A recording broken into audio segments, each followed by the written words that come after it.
খাবারের মান দিন দিন কমে যাচ্ছে দেখে আমি ওখানে প্রতিবাদ করতে গিয়েছি। আমি তাদেরকে শুধরানোর কথা বলতে গিয়েছি, আমি তাদেরকে সহযোগিতা করতে গিয়েছি, তাদের যে ভুলগুলো সেগুলো ধরিয়ে দেওয়ার জন্য গিয়েছি। আপনারা জানেন যে প্রতিবাদের ভাষাটা একটু কঠিন হবে, এটা খুবই স্বাভাবিক আর কি। দেখুন, আমরা আসলে কখনো পোশাকের স্বাধীনতা নিয়ে কথা বলিনি। কে কী ধরনের পোশাক পরবে এটি সম্পূর্ণ তার ব্যক্তি স্বাধীনতারই অংশ আর কি। এখন আপনি একজন ব্যক্তি যদি আমার কিচেন রুমে যদি হাফ প্যান্ট পরে, তাহলে স্বাভাবিকভাবে আমরা ধরে নিতে পারি তার গাম, তার লোম, শরীরের বিভিন্ন অংশ, অযাচিত অংশ আমাদের খাবারের মধ্যে পড়তে পারে, এটা আমি ধরতেই পারি। এখন আমি যদি আমার কিচেন রুমে যদি হাফ প্যান্ট নিষিদ্ধ করতে না পারি, তাহলে আমার হাইজিন থাকলো কোথায়, আমার খাবারটা পরিশুদ্ধ হলে কোথায়? এই জন্য আমরা এই কথাটা বলেছি। এটা তো পোশাকের স্বাধীনতার সাথে কোনোভাবেই যায় না। এটা তো এটা একটা ষড়যন্ত্রের অংশ বলতে পারেন আপনি। ধরেন আমি তো সবাইকে বলেছি আপনারা সবাইকে আমার যে কিচেন যে ক্যাপ সেটা পরতে হবে। তাহলে আপনি যেহেতু হাফ প্যান্ট পরার ইস্যুটাকে যেহেতু পোশাকের স্বাধীনতার সাথে নিয়ে যাচ্ছেন, তাহলে কি আপনি এটা বলবেন যে আমি ছেলেদেরকে হিজাব পড়তে বাধ্য করছি? বিষয়টা দ্বিচারিত হয়ে গেল না? আপনি বিরোধিতা করতে পারেন, কিন্তু বিরোধিতা করার তো একটা যৌক্তিক গ্রাউন্ড থাকতে হবে, এটা একটু সুস্পষ্ট কারণ থাকতে হবে। আপনি যদি এমনিতে বিরোধিতা করেন, আপনি দেখবেন যে ঢাকা বিশ্ববিদ্যালয়ের শিক্ষার্থীরা আমাদের এই অভিযানকে অনেক বেশি সাধুবাদ জানিয়েছে। তারা এটা খুবই পজিটিভলি নিয়েছে এবং তারা বলেছে এটা যেন আমরা অব্যাহত রাখি। এবং অনেক দলের পেজ থেকে, অনেকগুলো গ্রুপ থেকে এবং বিভিন্ন মিডিয়াতে যারা কাজ করেন তারা অনেকেই এটাকে ভিন্ন দিকে প্রবাহিত করার জন্য চেষ্টা করেছে, কিন্তু শিক্ষার্থীদের প্রচেষ্টার কাছে, তাদের ইতিবাচক যে রেসপন্সের কাছে তারা আসলে হেরে গিয়েছে। কিন্তু প্রতিনিধি হিসাবে জরিমানা করার এখতিয়ার আমাদের নাই। আমরা হল অফিসকে সুপারিশ করেছি, এখন জরিমানা আদায় করবে কি করবে না এটা সম্পূর্ণ এখতিয়ার হল প্রশাসনের। আমরা সুপারিশ করতে পারি, ছাত্র সংসদের নির্বাচিত প্রতিনিধি হিসাবে একটা সুপারিশ করেছি, এখন সুপারিশটা রাখবে কি রাখবে না এটা হল প্রশাসনের এখতিয়ার। আপনারা জানেন ঢাকা বিশ্ববিদ্যালয়ের ক্যান্টিন মালিকদের সাথে যে চুক্তিনামা সেখানে উল্লেখ আছে তারা খাবারে টেস্টিং সল্ট ইউজ করতে পারবে না, কিন্তু আমরা যখন গিয়েছি আমরা পেয়েছি তারা একটু আগেও আমাদের তরকারিতে দিয়েছে এবং 1 কেজি সমপরিমাণ টেস্টিং সল্ট আমরা পেয়েছি আর কি। বাংলাদেশের সর্বোচ্চ শিক্ষা প্রতিষ্ঠান হিসেবে ঢাকা বিশ্ববিদ্যালয়কে ধরা হয় এবং মানুষ আমাদের কাছ থেকে খুবই সুন্দর এবং মার্জিত আচরণ প্রত্যাশা করে। এখন আমি আমার সূর্যসেন হল ক্যাফেটেরিয়ায় খাবারের মান দিন দিন কমে যাচ্ছে দেখে আমি ওখানে প্রতিবাদ করতে গিয়েছি, আমি তাদেরকে শুধরানোর কথা বলতে গিয়েছি, আমি তাদেরকে সহযোগিতা করতে গিয়েছি, তাদের যে ভুলগুলো সেগুলো ধরিয়ে দেওয়ার জন্য গিয়েছি। আপনারা জানেন যে প্রতিবাদের ভাষাটা একটু কঠিন হবে, এটা খুবই স্বাভাবিক আর কি। এখন আমি তো সেখানে আর কারোর সাথে প্রেম করতে যাইনি। ধরেন দুদকের কেউ যদি এসে যার বিরুদ্ধে ইন্সপেকশন করবে তার সাথে বসে যদি চা খায়, তাহলে তার সাথে বসে যদি খোশ গল্প করে, তাহলে তো বিষয়টার আর ক্রেডিবিলিটি থাকলো না।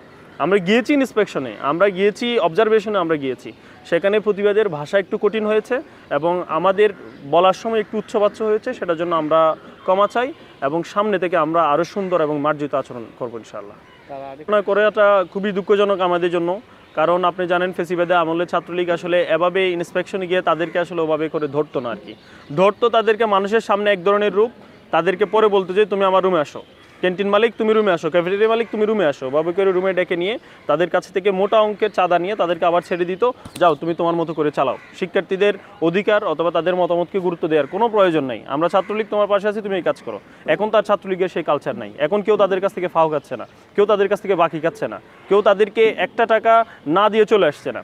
এখন যেহেতু সব কিছু সিস্টেমেটিক্যালি চলতেছে এবং আপনারা অবাক হবেন, আমাদের এই ক্যাফেটেরিয়া মালিক প্রায় 42 বছর ধরে আমাদের এই ক্যাফেটেরিয়া পরিচালনা করছে, সেখানে কোনো গুণগত পরিবর্তনের আমরা আভাস আমরা পাচ্ছি না।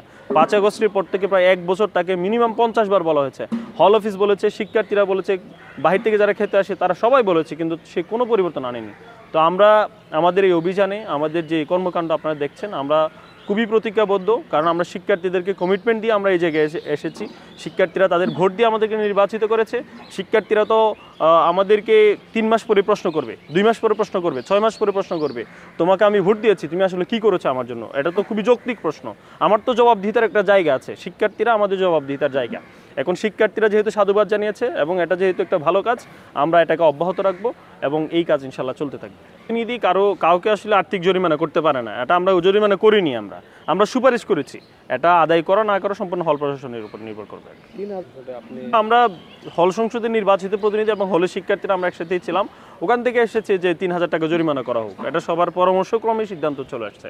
করতে গিয়েছি আমি তো খাবারের মান উন্নয়ন করার জন্য আমি কাজ করেছি, এখানে তো আমার রাজনৈতিক পরিচয় খুবই মুখ্য না, আমি তো কোনো রাজনৈতিক দলের এজেন্ডা বাস্তবায়ন করার জন্য আমি ওখানে যাইনি। সো আমার মনে হয় এই প্রশ্নটা খুবই অবান্তর যে সে কোন দলের হয়ে কাজ করছে। এখানে কোনো দলীয় কাজ করা হচ্ছে না, কোনো অ্যাক্টিভিটিস করা হচ্ছে না, এখানে শিক্ষার্থীদের খাবারের মানকে ভালো করার জন্য কাজ করা হয়েছে। আমার মনে হয় এখানে খাবারের মানকে বেশি ফোকাস দেওয়াটা গুরুত্বপূর্ণ। যদিও আমি আগে বাকচাষী ছিলাম, এরপরে আমি হলে সবার সাথে পরামর্শ করেছি, সব দলের সব মতের সাথে পরামর্শ করেছি।